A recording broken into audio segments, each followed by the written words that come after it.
네, 강프로입니다. 자, 캠트로닉스 보겠습니다. 자, 오늘 반도체 중형주급들의 종목군들은 상당히 안 좋았습니다. 그런데 캠트로닉스처럼 유리기판 관련된 종목군들은 어느 정도의 반등이 나온 종목군들이 좀 있습니다. 자, 이렇게 보셔야 돼요. 지금 반도체 종목군들 중에서 변동폭이 상당히 커지고 있습니다. 그런데 하이닉스의 시세는 꾸준하게 유지가 되고 있고 한미반도체의 시세도 고가는 넘지 못하고 있어요. 하이닉스도 그렇고 한미반도체도 그렇고. 근데 계속해서 가격대를 유지하고 있습니다. 이게 왜 그럴까요? AI 그 데이터 센터에 대한 부분, 그리고 계속해서 주목받고 있는 겁니다. 그러면 우리가 여기서 봐야 되는 게 뭘까요? 자, 최근 보잖아요. 그러면 전기 관련주들 있죠. 전선, 구리 이쪽 있잖아요. 이쪽에 대한 상승폭이 상당히 크게 나옵니다. 근데 우리가 여기서 알아야 되는 건 그거예요. 이쪽이 왜 아직까지도 강한 움직임을 보일까? 뭐 변압기 쪽 그런 쪽이에요. 오늘은 뭐 장중고가가 조금 나왔고 조정을 받은 종목군들이 조금은 있습니다. 그런데 우리가 봐야 되는 내용은요.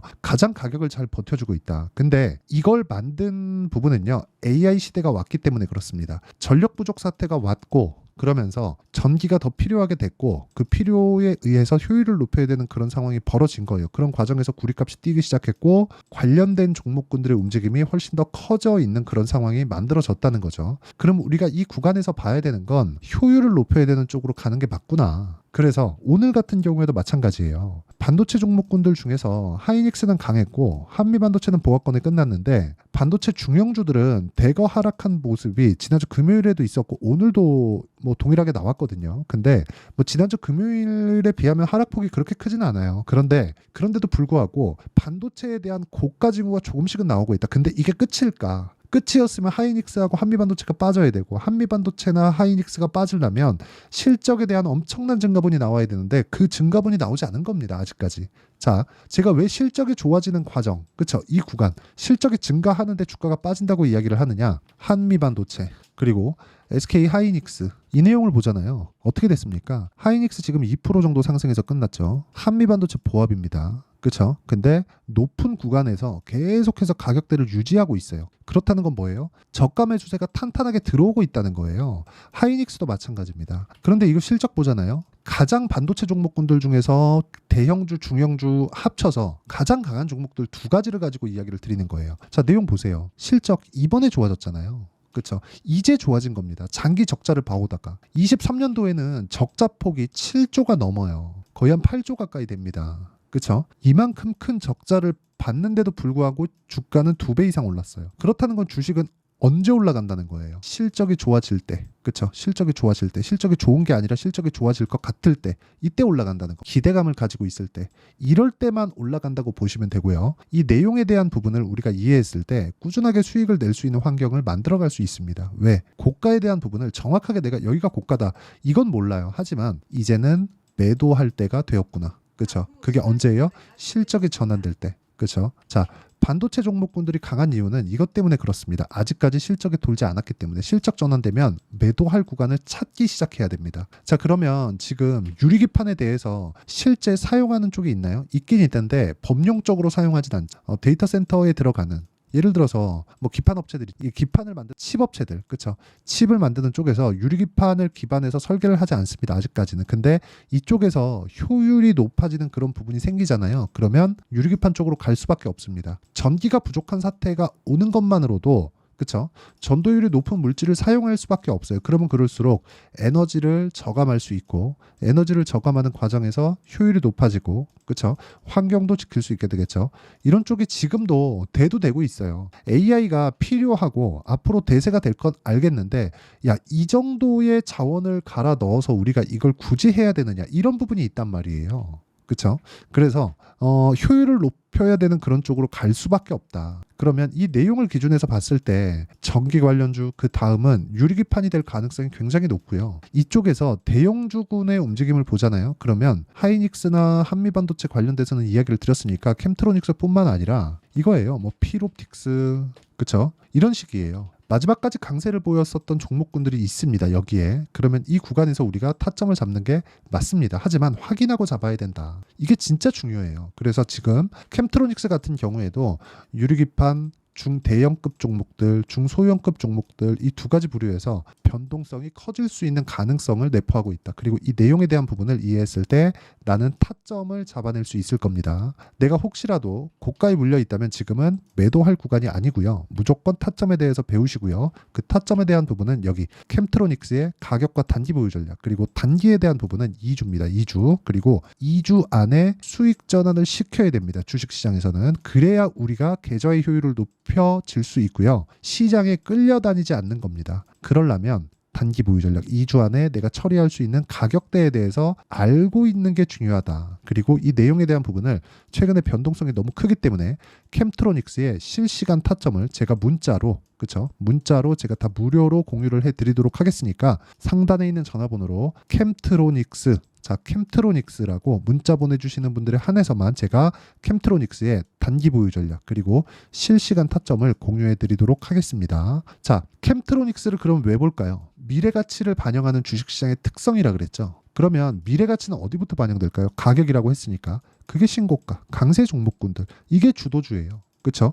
그럼 그 중에서 테마의 대장을 잡아야 되니까 그 대장급에 속하는 종목군들 중에 하나가 캠트로닉스다. 물론 최근에는 조정을 조금 받았지만 고가에 물렸으면, 그쵸? 보통 올라가는 과정에서 거래가 터지게 마련이니까 이 고가 구간에서 내가 만약에 물렸잖아요. 그러면 당연히 문제가 될 것 같은 그런 느낌을 받는 게 사실입니다. 하지만 그럴 때일수록 우리가 뭘 봐야 돼요? 관련주들의 움직임이 아니라 대형주의 움직임. 그렇죠. 전체적으로 테마 중에서 대장주인데 오늘은 저게 대장이네, 이런 거 따라가지 마시고 대형주의 움직임이 굳건히 받쳐주고 있느냐, 이게 중요하다는 겁니다. 이런 부분을 이해했을 때 내가 꾸준하게 수익 볼 수 있는 매매를 할 수 있고 그 내용에 대한 부분을 여기 이런 정도의 상황으로 만들어낼 수 있습니다. 자, 실제 제가 매매한 타점인데 재룡산업 같은 경우에 보세요. 단기 과열 종목에 들어갔는데도 불구하고 하락폭이 그렇게 크지 않죠. 그런데 신고가 이후에는 상승폭을 강하게 키웁니다. 아까 전에 말씀드렸었던 전기 관련주입니다. 그렇죠? 효율을 높여야 되는 이유이기도 하지만, 자, 이런 상황을 지속적으로 만들었을 때 어느 정도 수익이 나와요? 3, 4거래일 만에 35% 이런 수익이 나옵니다. 뭐 다른 종목을 보더라도 마찬가지예요. 대원, 전선. 자, 보세요. 올라가는 구간에서 꾸준하게 매매를 하고 오늘 같은 경우에도 6% 정도의 상승세를 만들어냈죠. 결과적으로는 나는 신고가 구간에서만 매매가 진행되고 있다는 점, 그리고 이 내용에 대한 부분을 여기 소통방에서 제가 모두 공유하고 있습니다. 자, 대원 전선에 보면 어때요? 제가 오늘 시장가 매수 5월 13일 8시 53분 이렇게 매매가 진행되고 있고요. 그 위에 일진전기를 보더라도요. 자, 내용 보시면 그렇습니다. 올라가는 구간에서 꾸준하게 매매를 한 결과 수익 구간 자체가 계속 이어지는 것을 볼 수가 있습니다. 적을 수도 있고 클 수도 있죠. 하지만 매매하는 과정에서 신고가를 노려야 되는 이유는 여기에 있다. 그리고 이 내용에 대한 부분을 제가 소통방에서 10억 만들기 프로젝트를 무료로 진행하고 있으니까 구독과 좋아요 2개 눌러주시고요. 상단에 있는 전화번호로 구독 또는 10억이라고 문자 보내주시면 제가 여기 소통방 입장 링크를 순차적으로 공유를 해드리도록 하겠습니다. 자, 그러면 이 내용에 맞춰서 우리가 주식시장을 다시 한번 이해해 보시죠. 종목 관련돼서도 마찬가지고요. 미래가치를 반영하는 주식시장의 특성상 우리는 강한 종목 구간에, 그렇죠. 강한 종목 구간에 공략을 해야 되고, 이렇게 강한 종목 구간에 공략을 했을 때 우리는 꾸준하게 수익을 낼 수 있는 상황을 만들어낼 수 있다. 이런 부분을 우리는 어떻게 해요? 타점을 잡아야 되지만 그 타점을 잡기 어렵기 때문에 소통방에 와서 어떤 식으로 매매되는지, 실전에서는 어떻게 활용이 되는지 그 내용을 확인해 보시라는 거고, 와서 배우시면 되고 무료로 진행하고 있고요. 구독과 좋아요 눌러주시고 상단에 있는 전화번호로 구독 또는 10억이라고 문자 보내주시면 제가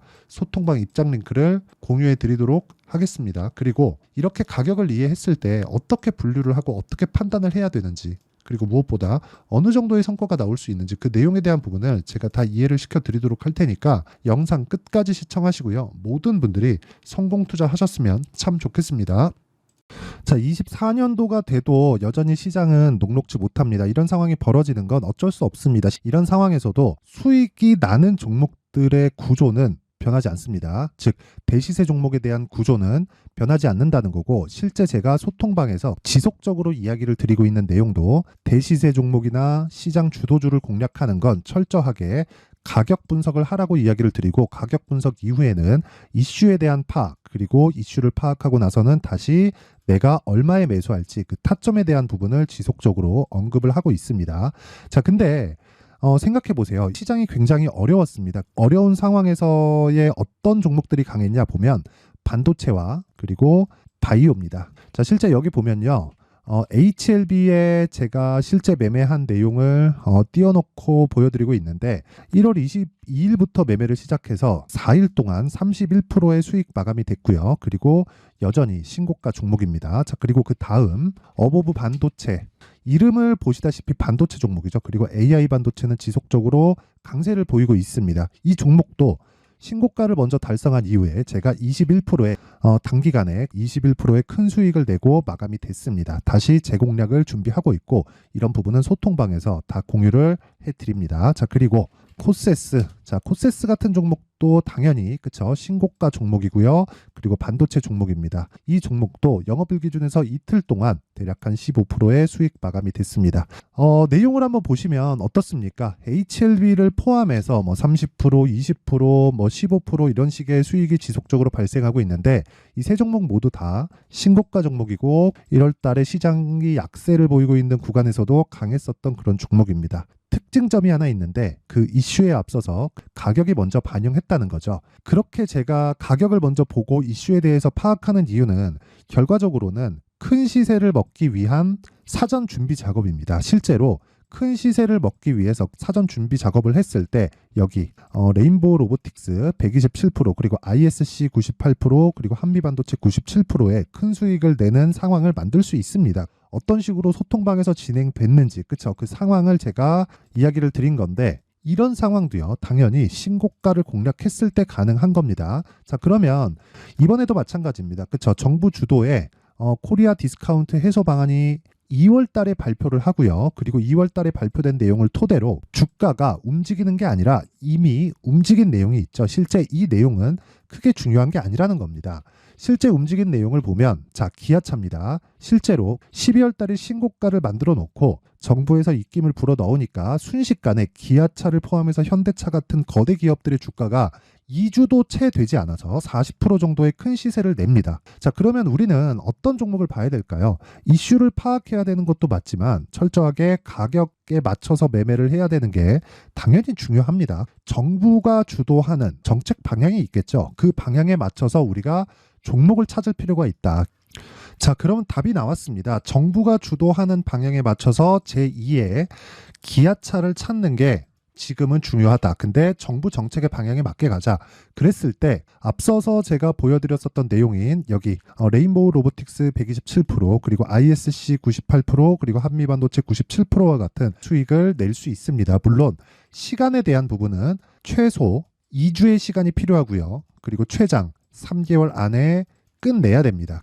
자, 기아차의 시세를 보셨던 것과 같이 2월 달에 정부 정책의 방향이 결정되고요. 바로 3월 달이면 시행입니다. 자, 그러면 우리는 거기에 맞춰서 당연히 종목을 찾아야 되고 제가 제2의 기아차를 찾아놨습니다. 제가 아까 전에 소통방에서 이야기를 드렸었던 내용 다 공개를 해드렸는데 그 내용처럼 종목만 받고 싶다 하시는 분들은요. 상단에 있는 제 전화번호로 대시세, 자, 대시세라고 문자를 보내주시면 정부 정책의 방향에 맞는 종목을 모든 분들에게 무료로 공개를 해드리도록 하겠습니다. 자, 제가 원하는 건 채널 성장이 목적입니다. 자, 그래서 구독과 좋아요 꼭 좀 부탁드리고요. 모든 분들이 정부 정책에 맞는 방향으로 매매를 이어가서 큰 수익 보셨으면 좋겠습니다.